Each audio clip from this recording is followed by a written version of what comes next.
Ideme na lanovku, ktorá ide nad celými barmi. Takže uvidíme bary z hora. Ne? Ne? Ona je v tunelu. Ne. No tak neuvidíme vôbec, ale... Tak máš, treba kúpiť. Oni postavili normálne, že tunel z hotelu, ktorý ide až dole do mestečka. Takýto výletík a sidequest som nečakal. Ľudia, ja som kecal a normálne som myslel, že pôjdeme ale 15 minút a ešte sme že 2 minúty. Ale tak okej.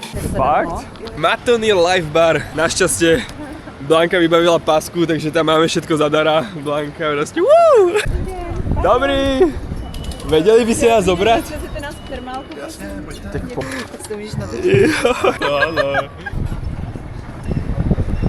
Ten festival vlastne není úplne ako festival. On to je skôr, že... Mne to pripomína skôr jarmok. Tuto nemáte žiadne pásky, akože že by sa sem pustili. Není to vôbec také, že by to tu bolo nejaké oplotené alebo niečo, ak si predstavujete pohodu. Toto je proste, že jarmok v meste, tak mi to pripomína. Dáme čau, Karlovy Vary 2026. Dneska bude refresher party.